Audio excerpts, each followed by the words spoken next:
Hey, so good morning, everybody, and happy Tuesday. Thank you again for being here. My name is Susan McPherson, and on behalf of the Columbia Chamber, Carl Blackstone, we have Anna's here with us. We have Hillary, Naomi, and Leah, the Chamber team. We thank you for being here. Thank you for being our partners, and thank you for all that you do to keep Columbia flourishing. We appreciate you. Good morning. And so what I'd like to do right now is we are blessed to have the partnership with R2I2, and they loaned us and let us use this building. Shelly and Lara put together great desserts and treats for us back in the back.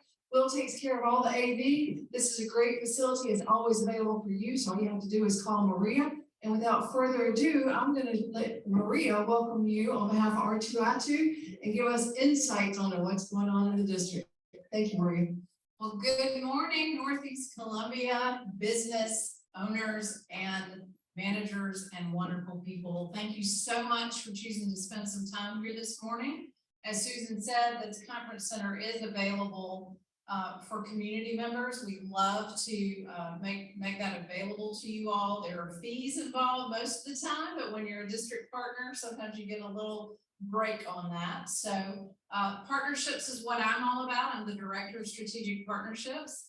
You'll see back in the back, Lara Schmitz. Lara, will you wave your arm? Lara Schmitz has just joined our team as our partnerships coordinator because our very own Shelly Kriegshauer, Shelly, you wave. Y'all know Shelly. Shelly is retiring this Thursday. So we are wish Shelly well and welcome Lara. I also am going to offer Susan the next time we have this next quarter. I'll offer a tour of this building afterwards. I've had several people ask what happens here, and there's so much that happens here. We have a student innovation center. Love to connect you with some of those students who are in very unique classes that some of which aren't offered anywhere else in South Carolina. Of course, we have the conference center, we have the district office, the library, and then we have public space as well that you could use for one-on-one meetings or small group meetings with your clients just by coming here and walking in. You get access to that space. Some of you have asked me what in the world is going on over there. I will tell you, we probably will feel something that feels like an earthquake while we're together.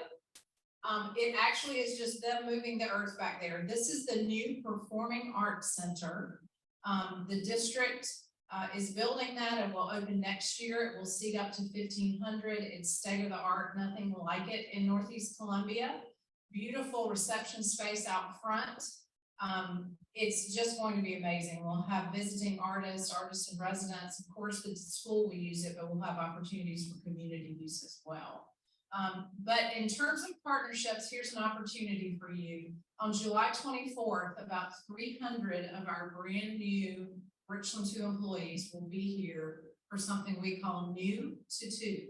It's orientation for new teachers and new classified staff.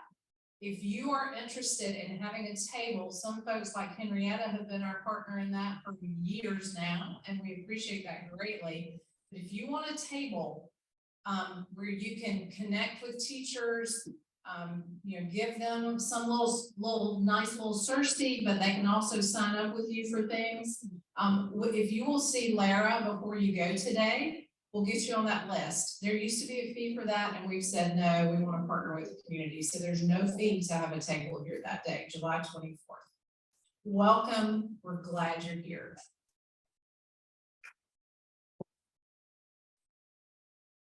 And thank you for all that you do, not only for the business community, but for teaching our students. And as she's talking about the growth here and with the new Performing Arts Center, also look around Blythewood, Northeast Columbia, we are growing. Everybody is picking up the pace. A lot of new businesses coming in, and so you're going to see the chamber picking up our activities out in this area. So hopefully that will be a benefit and blessing to y'all and to us. We appreciate everything you're doing, and y'all watch the news tonight because the Richland 2 board is meeting tonight, and they're going to select our new superintendent. So say prayers that the right person comes in to lead us and guide us through into the future, planning careers, helping our students be ready to take on our businesses. So without further ado, it's my distinct honor to introduce my friend and colleague, Ron Harvey. Ron is no stranger to the Columbia business community. He is President and CEO of Global Care Strategies. And that is when the power behind the wind beneath his wings tied and his lovely wife Linda let him go out in public and take over the helm. So I asked Ron to moderate the panel. I couldn't get in touch with Ron, so I called Ty and Linda. And the next day he said, I'll do it. I said, thank you so much. So he's an expert, very professional, and you are going to learn a lot. Enjoy his talk this morning, and our lovely panelists. We thank y'all all so much for being here. So you're blessed. We have a great group of folks to take us to the next level. Thank you, Ron. Good morning. Good morning. He's talking about that already. Yes. Good morning. I know now these folks in here in the South, and you either wave when you speak, and we see people sitting on porches and they wave at you when you drive by in your car, you don't know who they are. So don't lose the Southern hospitality. Good morning. It's great to be here. As Susan said, one thing I do have to correct is she said president and CEO. I am not. My wife is president and CEO, and I work for her. This has been reported. I want to make sure I give her credit, but I do have to go back home to Linda. And if you've been around me, I always mention my family and the things that are important to me, so I can be successful. So you'll probably never see me anywhere without talking about Linda. And when y'all meet her, remind her of that, because it keeps that marriage really, really happy. That he always talks about you. She does the same thing for me. So as we get started, I want to make sure that we have a good time. How many people actually are in the 29229 Richland 2 district? Not show of hands. How many people in this district live in this district? Wow, that's actually really, really good. And then everyone else that's not in the district, thank you for coming out and joining us in the district and making this really, really successful and coming to the chamber events. I've been doing work with the chamber for many years, and if you know me well, in small businesses, I'm passionate about it. I'll fight for it. I'll challenge the chamber on it. And if you say something bad about it, we'll probably stop being friends. Because it's important. I think it matters for small businesses, and we need all the support we can. So continue to come out to all the events that will help us do well. So as we get started, we got a couple of great people here up on the panel that's going to get us moving and get us started. We have questions for you. So if you came to listen to us talk, that's not going to be right. So we're going to make sure that we keep you engaged. So as we look at our panel, round of applause to them for being here. But when you look at it, we started with our CEO, which is, we need to get our name right on here. Let me go up front and make sure we're right. I don't want to mess up anybody's name. So Flock Riley is Merritt McNeely. And then we got Thomason, who's with Realty. And then we also have Shayla Merritt. So those names, Merritt and Merritt up here. And so we got our record for Cyberwoven. Thank you, the Merritts, yes. So we're going to be real good this morning. Thank y'all for joining us. But before I even go, and I want to introduce them, I'm asking them to turn on their microphones one at a time. Tell us a little bit about who you are and your companies, and then once we finish that, we'll get into some of it. So I'll start with you, if you can, Merritt. Sure. Good morning.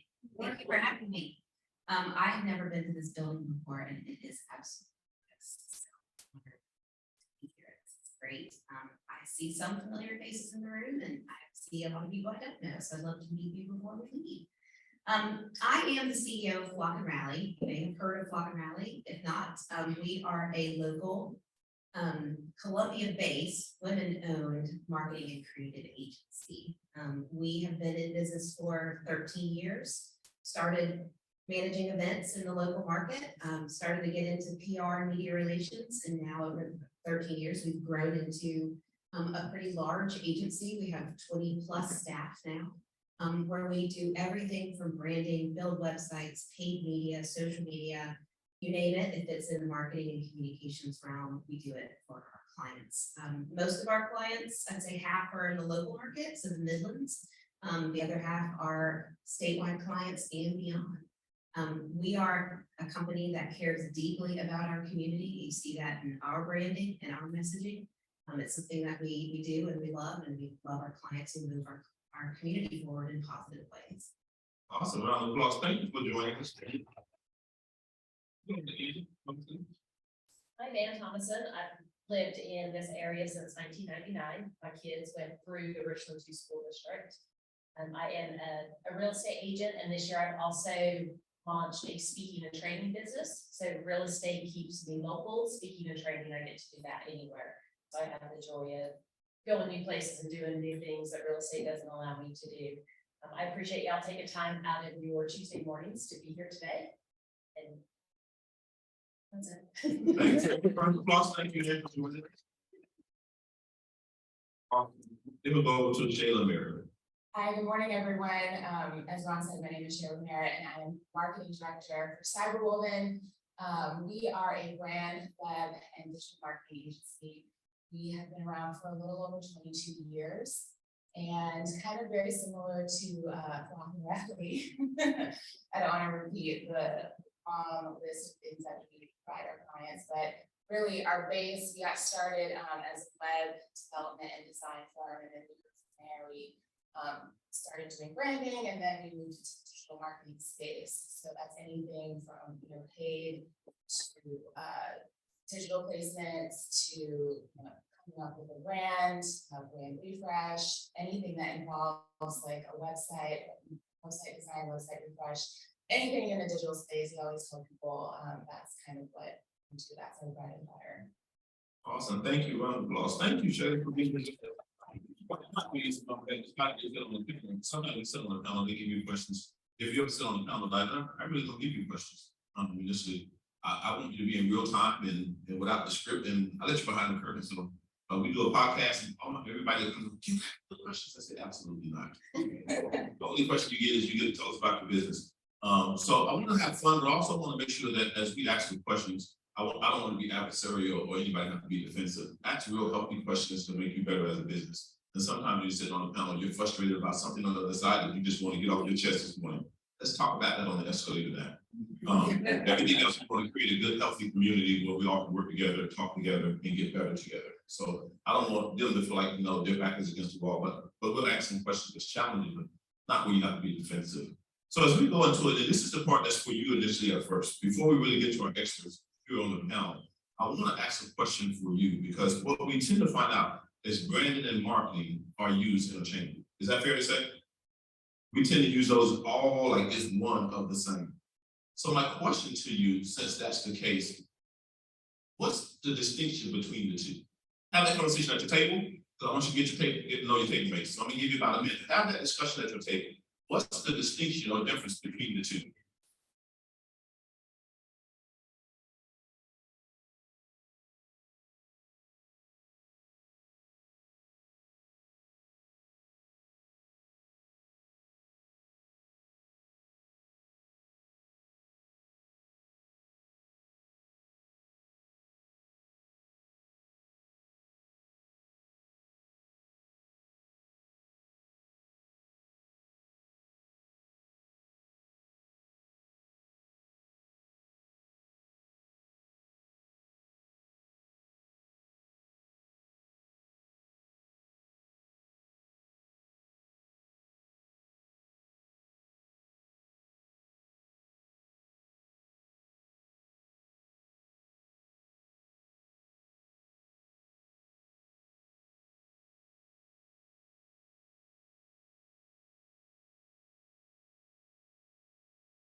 So thank y'all for having that conversation at your tables.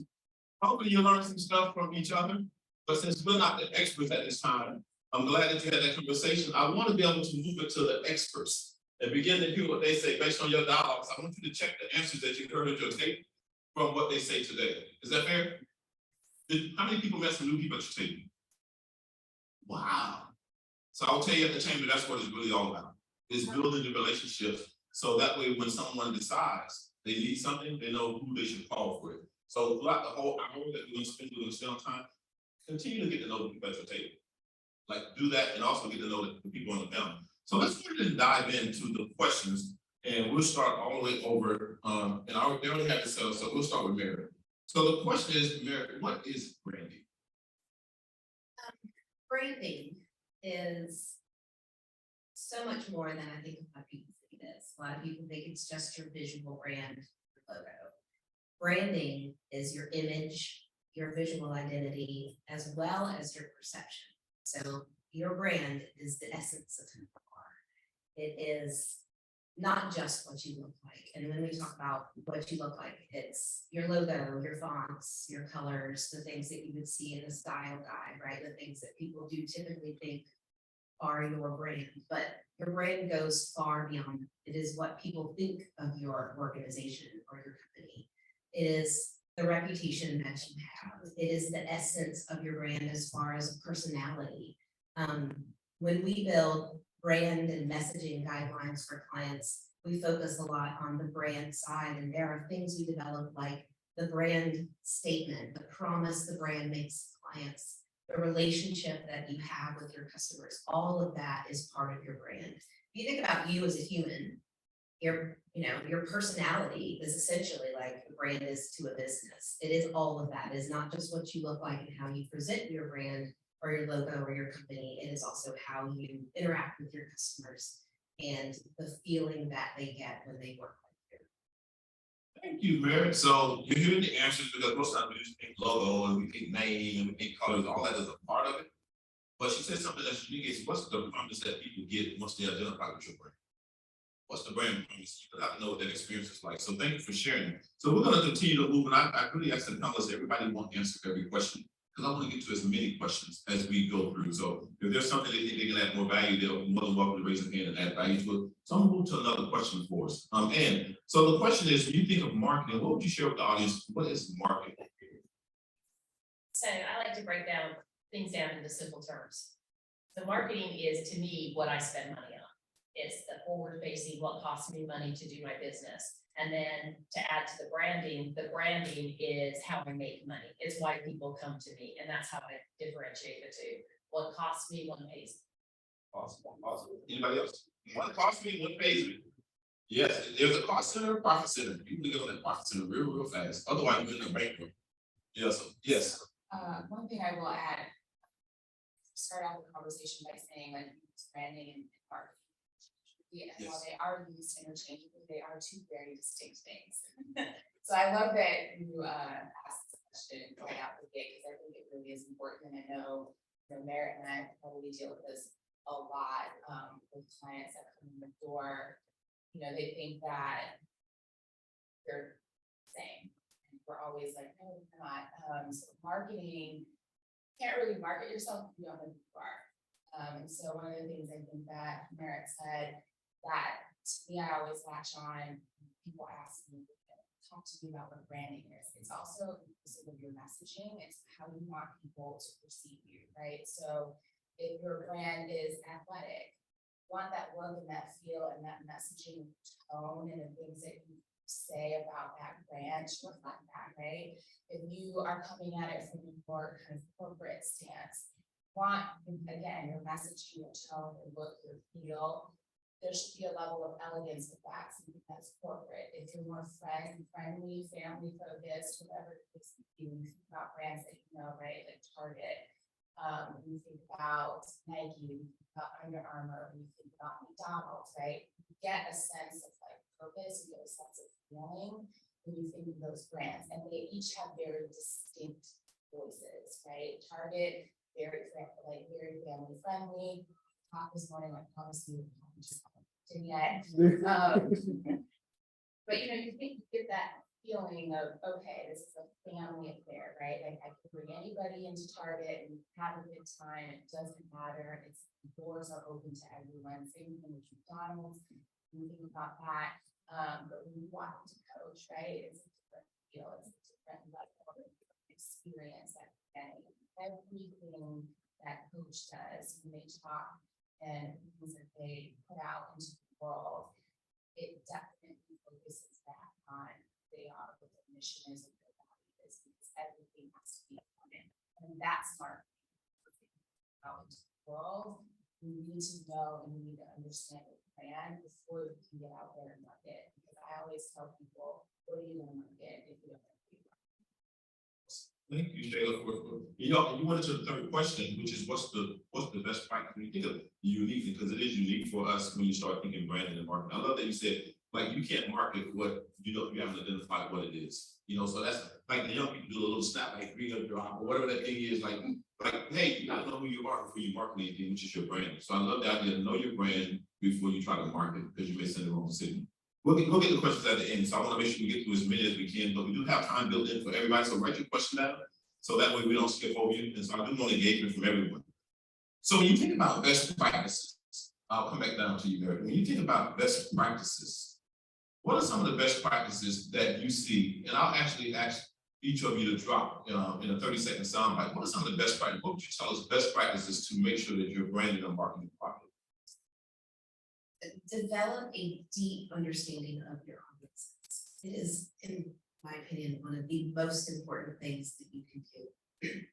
What that means is not just know who they are and what they look like and what their zip code is, but really understand who they are as humans. What do they need from you? What are their fears? If you can understand your audiences and exactly what the barriers to work with you are, you can address that in very clever and smart messaging, as Shayla mentioned. If you really understand who you're talking to, you make sure that anything that you do with your marketing and communications is speaking directly to them.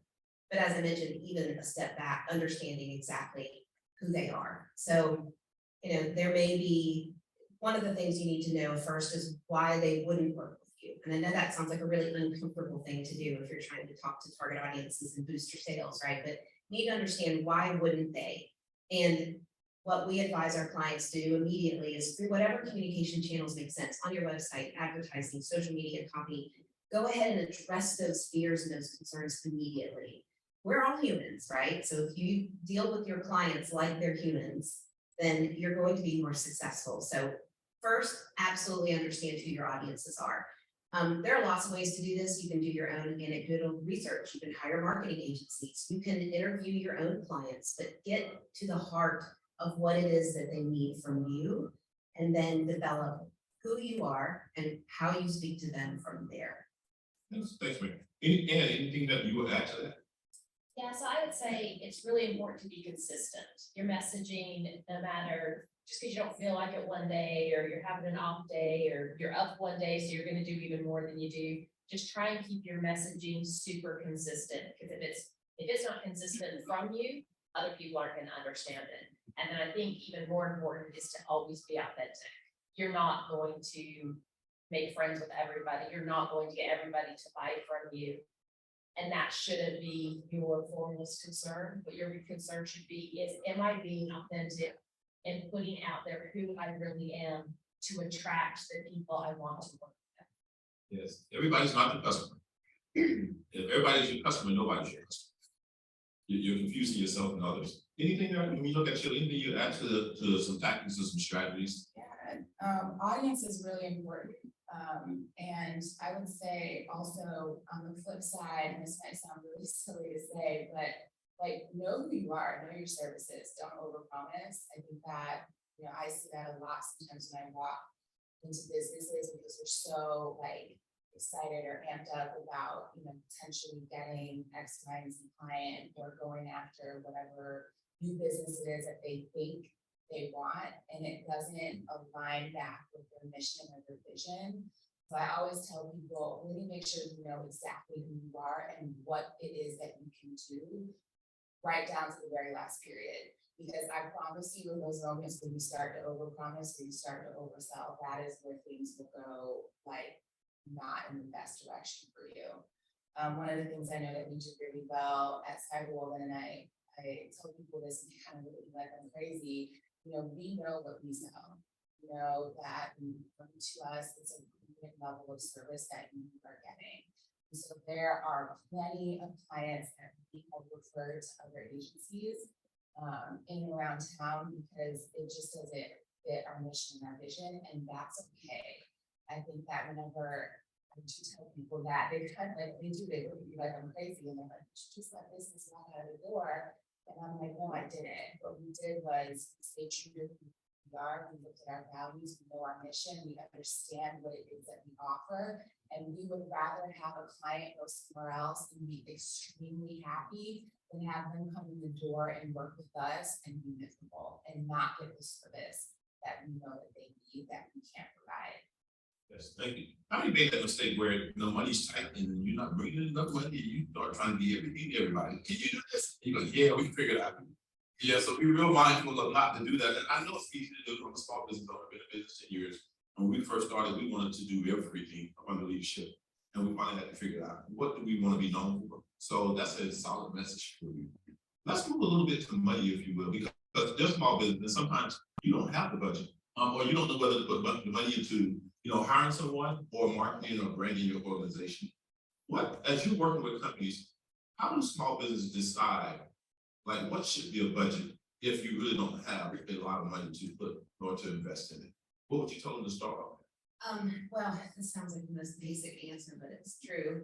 You have to know what your goals and objectives are. You need to spend the time first to be strategic, because it may feel like we all know marketing opportunities are coming at you with small business owners everywhere, right? And everybody that are good salespeople are telling you what you need, and it can be really overwhelming, and everything makes sense, and you may feel like you need it all.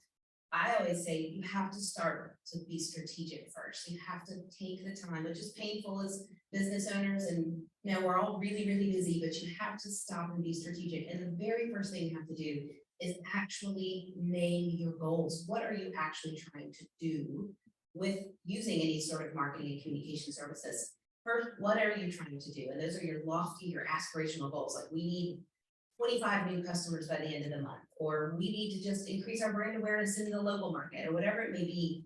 Have those goals and measurable objectives first, because any marketing or communications decision that you make from that point has to tie back to your goals. So as you're constantly getting bombarded with all of these options and this new social media platform that everybody's on, and you're like, oh, I want to do that, and we should be there. My friend said I need to be here, and my cousin said we need to be on TikTok, and make sure you're always involve who you need to get the right input on the goals. Make sure that the goals are truly what you need to be doing to move your business forward. And then every decision you make needs to go back to that. So I'm dodging your money question a little, but just saying. So little. A little. I mean, small and medium businesses should probably spend 5 to 8% of their revenue on marketing. However you define that, which could be in 1 year it's a new website, and the next year maybe there's some media relations, maybe it's not everything all at one time. But in order to get there, you have to identify where are you trying to go, and then how are you going to measure that success. Budgets then will be varied. It may be, hey, we are doing really great, but our website needs a refresh. So that's what we need to dedicate our money to this year. Next year, with our new website, maybe we need to start some more inbound tactics, right? We need to up our social. We need to start from some media relations in the community, whatever it may be. Start first with your goals and then pace out from there. Love it. I mean, I think it's important. You think about grocery shopping, 1 year without a idea of what you need out there, you end up spending a whole lot more money than you think. Because everything looks really, really good. So use your business as an idea, the concept, what's your goal? So you don't walk out with 3 parts and you only really needed a handbasket. You can't be everywhere doing everything, but I call it an investment oftentimes in small business. You say, what does it cost? What does it cost you not to do it? So I had to flip my mindset to what's the investment for us to be successful. Then I wasn't so apprehensive about spending money. The minute I use the word cost, I would actually reduce my budget. Then I started saying, what's the investment? Everything that I want to have cost is some investment in. So I had to flip language. So when you think about cost, or you think about businesses, the number, I'll switch a little bit for us. How do businesses decide what to focus on? If the website is not where it should be, or if they're not, out in the community and people don't know them. So I'll call with Shayla. Let me go to you on this particular question. How do I pay attention to what should I be doing if I can't do everything? Where do I start? Is it the website? Is it getting community name out? Is it joining an organization? How do I begin to get more awareness of our organization? I think it goes back to what Merritt just said. I think that you have to really spend some time and sit down and really think about what your goals and your objectives are. As you were talking, I kind of, in my mind, I was like, yeah, that's so true, that's so important. It's like the one step that a lot of people overlook. And the best example I can give of why it's so important to do that is, okay, so say, use the example of I want to get 25 new clients, you know, every month. And you put all of this effort and energy into digital marketing, right? And the next thing you know, well, not only did you get your 25, but you also got 50. Can you handle that bandwidth? And if the answer is no, then that's where I step back and I tell people, okay, well, go back to your goals and your objectives. Because those should align with what you know you can do and you can handle internally. If you know that you cannot handle 50 clients, coming into your business, you might need to go back to the drawing board and figure out, you know, what adjustments need to be made. But I think it depends on what those goals and objectives are. You know, if your goal is to get your name out there, I've seen a lot of companies, for brand awareness, and I say the name out there, brand awareness. I've seen a lot of companies kind of look at, you know, sponsorships or, you know, potentially joining organizations like a chamber, attending more events, you know, putting time and money and effort into, you know, advertising themselves or promoting themselves on social media. It depends. And I think, again, that's what I think it really does start with taking the time to strategically sit down and say, what do I want to accomplish? What do I want people to know me for? Because you really, I hate to say this, it sounds so cheesy, but you really do kind of only get one shot out of the gate, especially if you're new and you're coming into a market that might be a little oversaturated. And that's why it's so important to figure out like what your niche is. I think that's a bad word. I feel like people said it correctly earlier when you were like, everybody wants to go after everyone. And no, you really shouldn't. Niche markets are there for a reason. And you should really tap into those because those are really important. I just want to add, you said the word investment, and I think it's interesting. And I say this knowing I run a marketing agency. I know that I'm biased.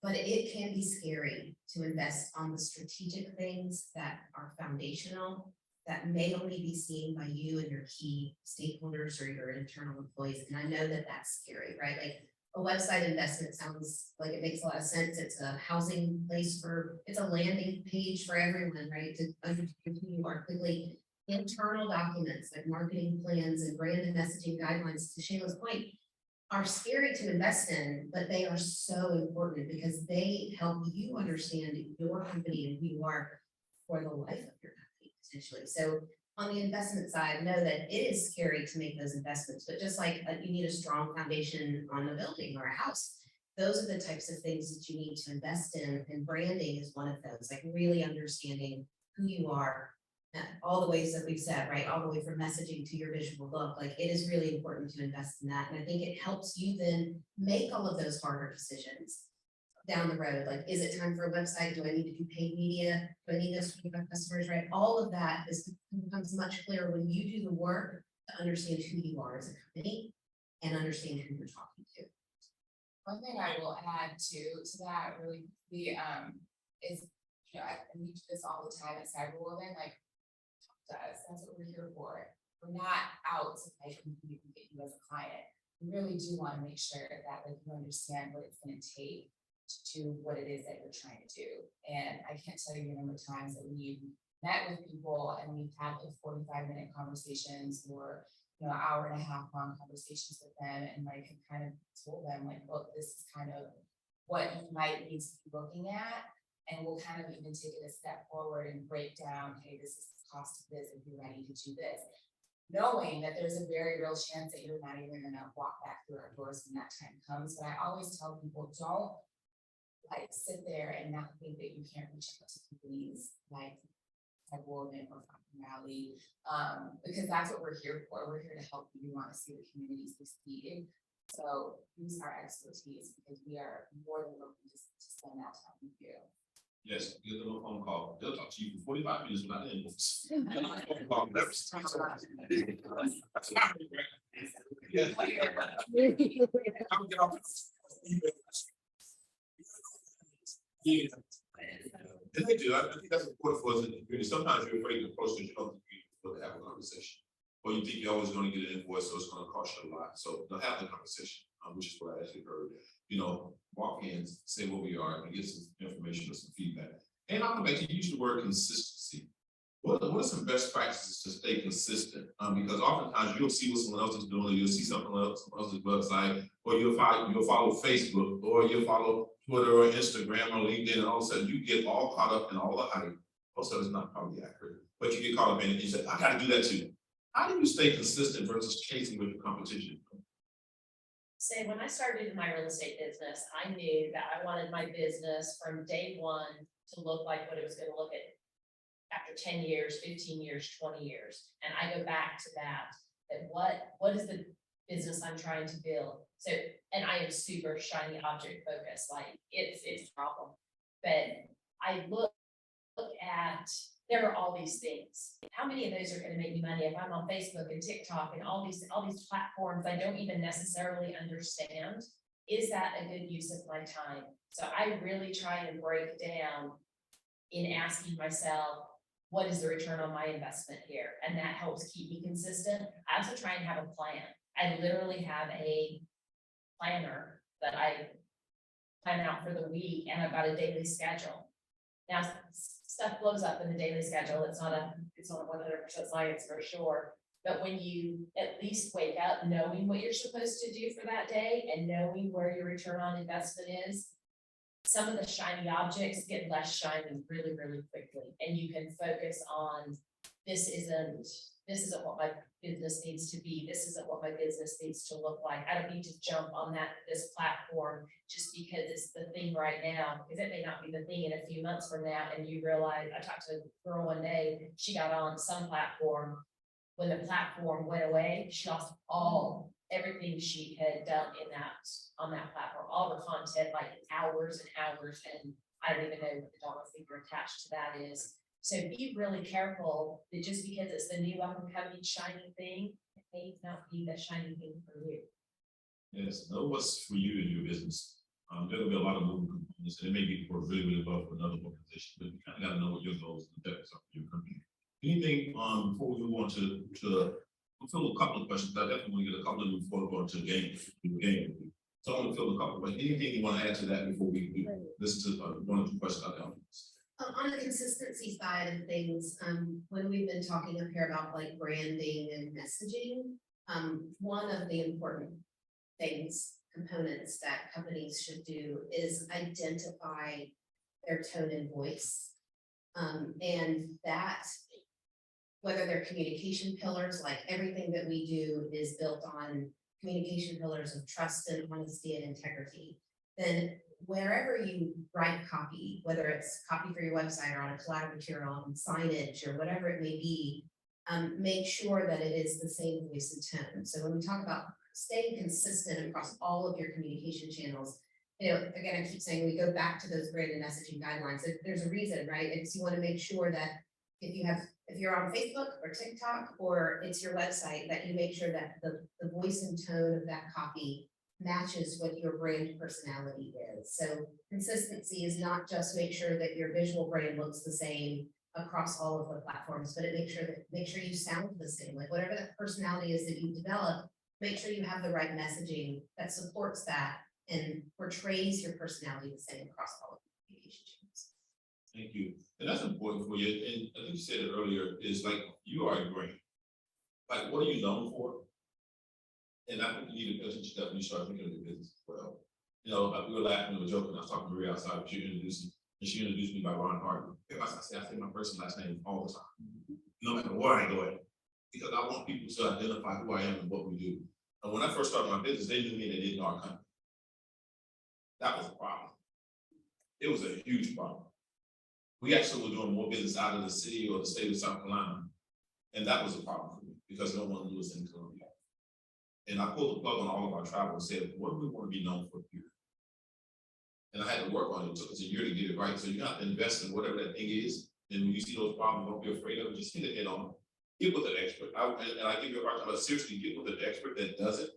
And you have to make an investment, just like you're asking your clients to make an investment in your services. You're not investing in something that's going to help you. I do not want to be a marketing group at all. It's going to be ugly. It's not what I do with it. So invest in something that's going to help your business. Whether you start off at $500 or $5,000 is a decision you make based on your goals. But invest something into what it is that you need, so you can go forward. I'm gonna take a couple of questions. I'm gonna do at least 3, and I'm gonna ask, here's what I'm gonna ask the audience though. Don't give us a preamble or ramble. Don't give us your thesis statement. Just give us your question. Is that fair? So this is not the time for you to market your business. We'll get there. Or your services, or how great you are, but challenge what they said. Even if you're marketing, you'll have you on the panel stuff. So just give us your question.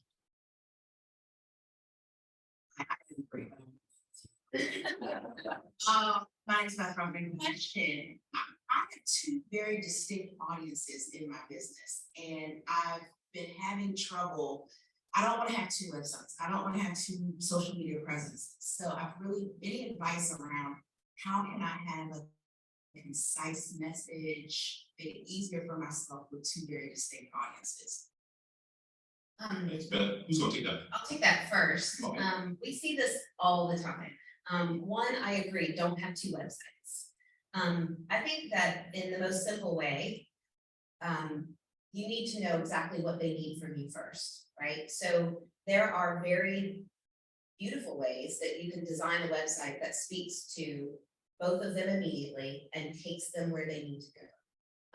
One thing I'll say, just a piece of advice, the above the fold, I know that's like a journalism term, but before you have to scroll, so basically the front top page of your website, make sure that there is a call to action button for your target audiences there. So in your case, Beth, you have 2 very distinct audiences. Your overarching umbrella brand should speak to both. You should make sure that however your overall brand is being represented does make sure it's talking to both of them at the same time, but give them immediate places to go. So it could even be as simple as, are you audience A? Click here. Are you audience B? Click here, right? Like there's a way to make sure that everything that you do from an umbrella brand is consistent, speaks to both of them, but you can take them where they need to go immediately. And that sounds really simple, but I mean, that's a solution we do for clients all the time, is help your audiences get to where they need to go very quickly, and even understand like there are 2 different audiences here. Like, are you working with us for this or looking for this, or are you looking for this, and take them where they need to go quickly? Awesome. I'm gonna ask the other 2 to hold it, because I know we got more questions. I love that she said above the fold before you scroll. Oh, that's pretty catchy. So make sure above the fold. So you learn some language. Yes, she is. Journalism. About that same question, if you do have 2 specific audiences, one you already have when you're building, do you completely use the name on the first one and get a whole new umbrella name? Does that make sense? Yeah, it does.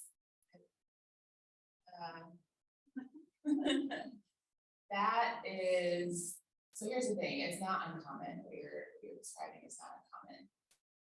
Again, that goes back to branding though, and I think that that's a decision ultimately that you have to kind of make. Are you ready for a change?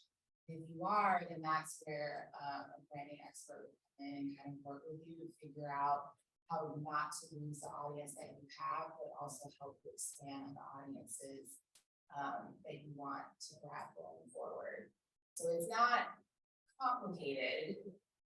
Most brand experts, actually I know our creative director, we're in them right now, he likes celebrating at the mountain because he loves that kind of stuff. Like that's his specialty. He loves kind of figuring out how to do exactly what it is that you are describing. But I would say you kind of have to figure out for yourself, are you ready for change? Because if you are, then we can help, any one of us can help tease that out for you.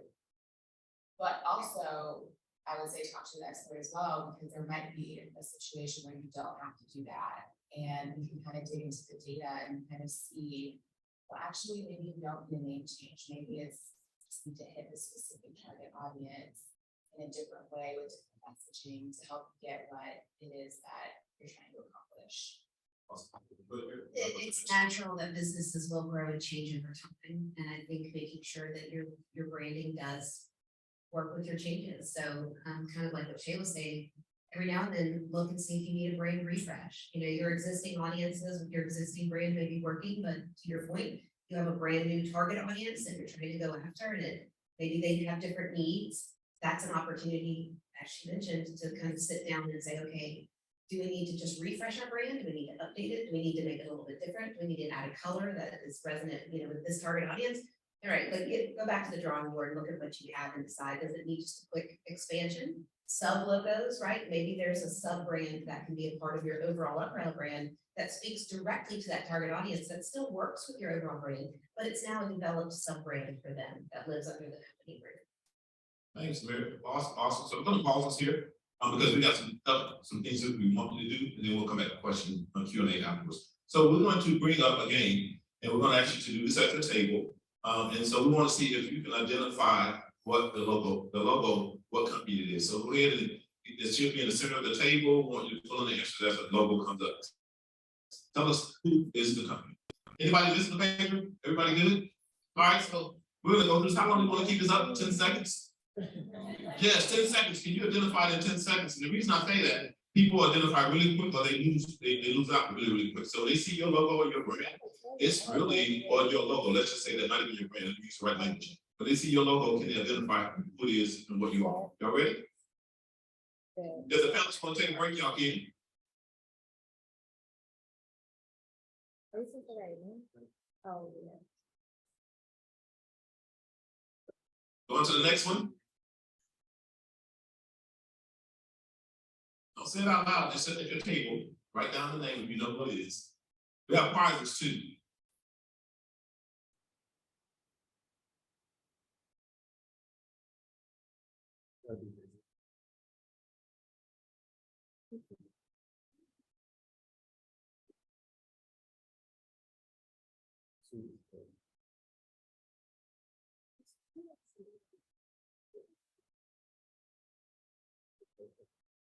This is a fast game. You can get it real quick.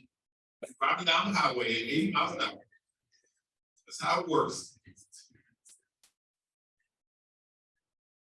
Everybody right?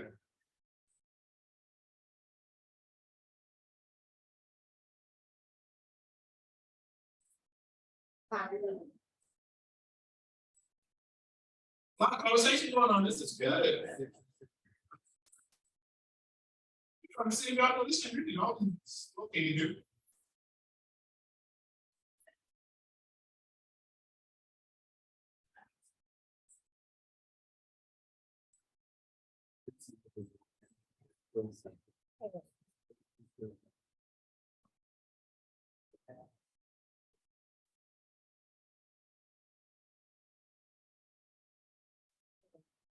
Nine.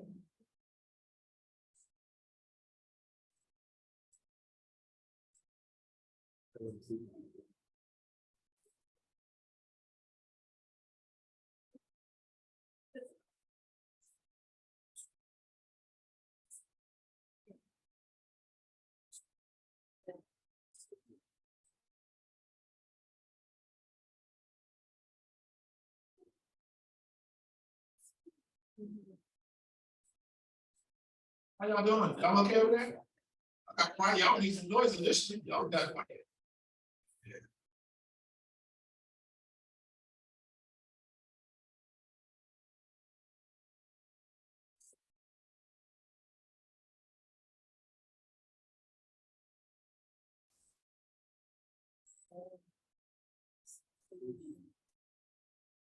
Awesome. We're almost there.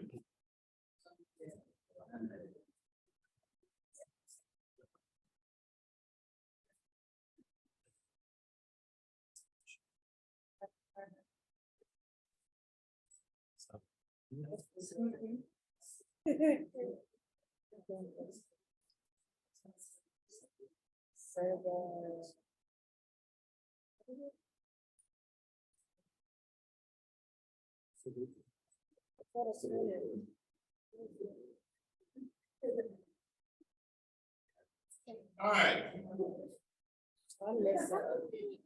So let's see. As you're looking at, how many tables or people in the room have all of them filled out? Show of hands. Anybody got all of them filled out? Really? Okay. Come on up. Come on up. Let's see. Let's check it. Come on up. Let's check your document. Who's going to be the spokesperson for this table?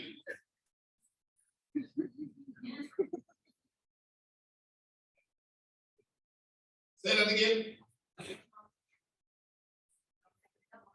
Oh, y'all just the numbers in the corner. Okay.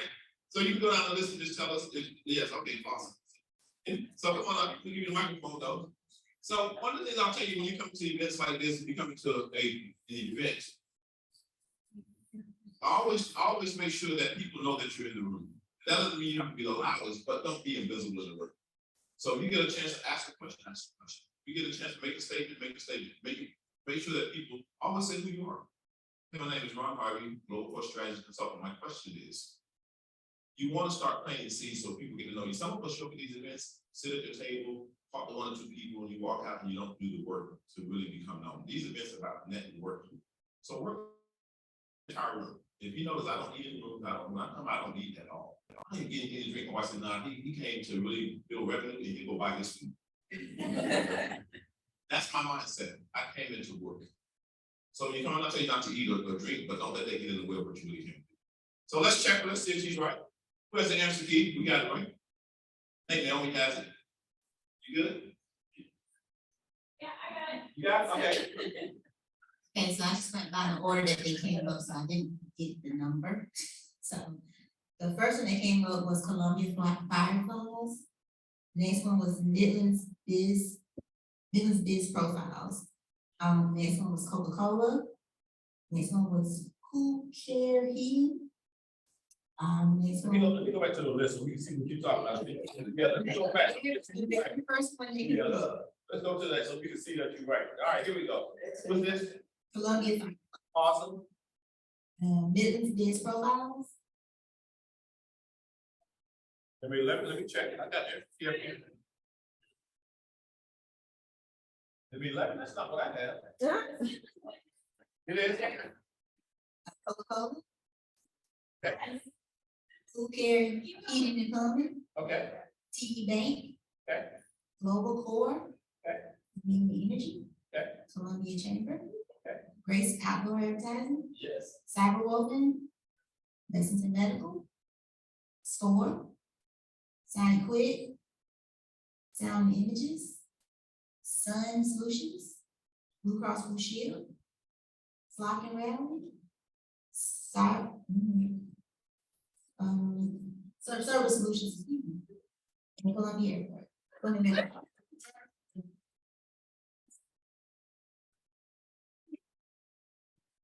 Thank you for playing along with us as we go through the activities.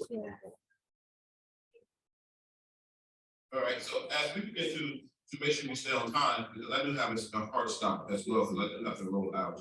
And make sure I cover everything that I should be doing for you. So as you think about all the activities and moving back into the discussion for the giveaways, how important is it for us to make sure that all of our branding is solid and it's in alignment and it's consistent? How important is that? Awesome. What is something you learned here today that you didn't know coming in? What's something you learned? What's your takeaway? What you learned here today? Because I want you to get better.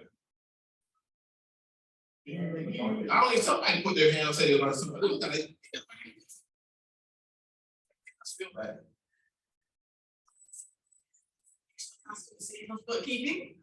Yes. And I learned, I like what Merritt said about if you know what the barrier to entry for your client is, to just go ahead and address it up front. So if your target client might think that hiring you is cost prohibitive, go ahead and address it up front. Thank you. Get one more in the room. Something you walk away with today. Good morning, everyone. Henrietta Gadsden, ERA Wilder Realty. And one of the things that I learned today is that you cannot service everyone. You have to pick a target audience, even though we all like to service everyone.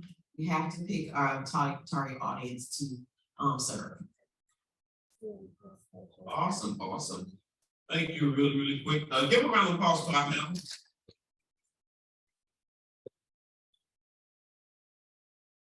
Lastly, the thing that we didn't cover is dress for success. It is so important that you dress for the occasion that you go into.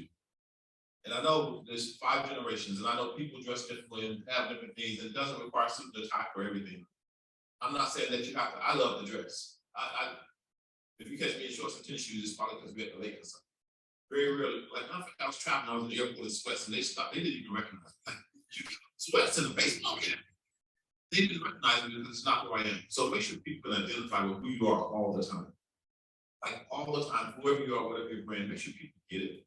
That works across the board. And don't worry about how someone else looks, but dress for success is super important. And it's changing. I know we've been in COVID for a long time, so we had to go find out what people dress like after we came out there. You know what to do. Some of y'all was just good from waist up. Y'all forgot how to really get completely dressed. Yeah, I was the only one. You know, y'all got nice ties and all that stuff. I don't know about the other spectators. I get it, yes. I just want to add one thing, same thing that Shayla said, and I mean it too. I have a stack of business cards because whenever I've done this before, I have offered an hour, not to help you, but an hour of free discussion, consultation, helping you just figure out what your next steps are. I know Cyberwoven does it too. Like, we are truly here to help the community, and it's not always the right fit, but if you want to talk to an expert, we are available as well, because we know that it's when we all work together and move our community forward, it's better for everybody. So I just want to echo that we do the same thing. Thank you. You actually let us right to where we're going, so your parting words, get business card, and last piece of advice that you share on the way up. So I want to jump in on the dressing for success. We have control over very little in our lives, in our businesses. One thing we have control over is how we present ourselves. When we get up in the morning and get dressed, we do our hair, put on our makeup, not you guys, clearly. But when we make those choices, that's about where our control ends. What somebody thinks of us, how they're going to respond to us, is not within our control. So make sure that as part of your branding, the way you're showing up is the way you want to be perceived.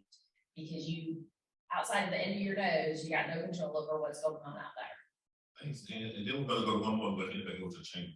Parting words. You know your voice, be consistent, know who you are, but also build in some fluidity with that, because things evolve, things change. And it's really important to just always remember that, because you're not going to be exactly who you were when you started in day one. And you shouldn't be, you should evolve, you should change, because the market's doing the same thing. So just keep that level of fluidity in everything that you're doing. Awesome, thanks, Shayla. Thank y'all for allowing me to moderate. Thank y'all for coming out and supporting this. Continue to support the events that we do in the Northeast. We advocated for this, and we want them to do something in the Northeast. So the Chamber's doing a phenomenal job. If you know someone that can really come to a room and help make us better in this community, please invite them to the events that we do out here. It's super important. If we get it, we need you to show up.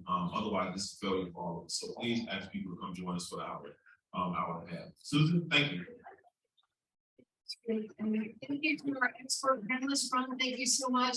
A lot of great information. There's no better reward than to look in the crowd. They're listening to your panelists. They're nodding their heads and taking notes. So great job to our group. Thank you for being here. And thank y'all for sharing your words of wisdom. And now I want to call up Ms. Laura Lockmore. If anybody knows anything about branding and marketing, it would be Lexington Medical Center, and they're one of our pacemaker sponsors.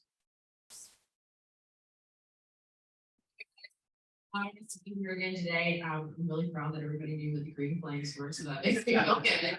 I'll be really brief. I learned this from Ron. There's a lot of preparation that you need to do when you get up to speak, but the other thing about it is know your audience and know what they want to talk about. So I took a lot of things, notes down from what these guys said, even though the things that we do every day, because to me, it's so important. And what's important to Lexington Medical Center is the people.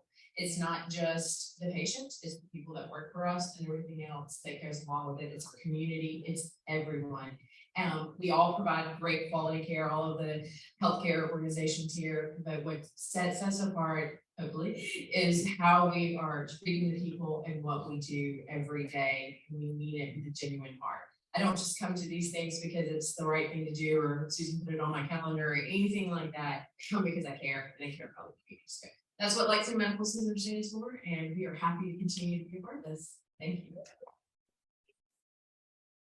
We appreciate you taking care of the community and taking care of the chamber and all of our local businesses. So thank you for that.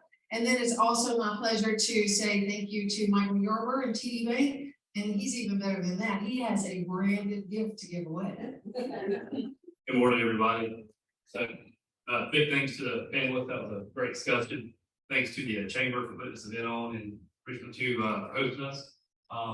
Michael Yarber, TD Bank. We love to talk to y'all about any of your banking needs. We'll be here after the presentation wraps up, but we'll get to the good part and do a drawing for the TD Bluetooth speaker. And I'll have Susan follow me. We have You're not gonna believe this. David Belton.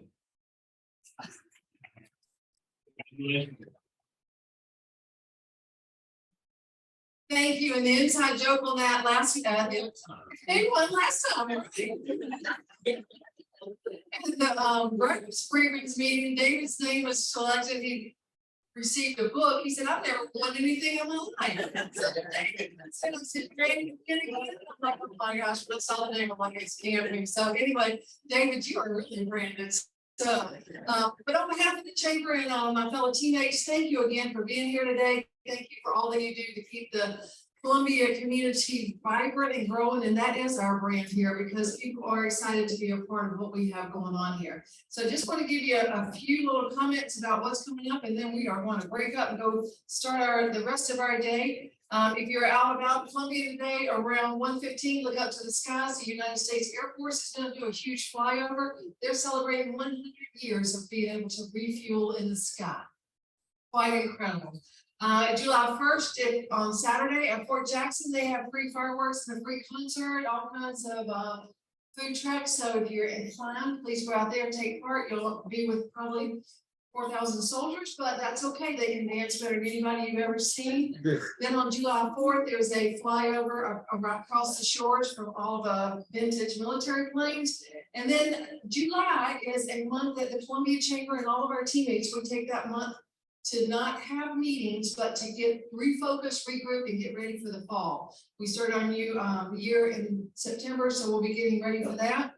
But I don't want you to think that we're not going to having programs. So on August the 4th, please mark your calendars to come back for breakfast briefings down at Segra Park on August the 9th.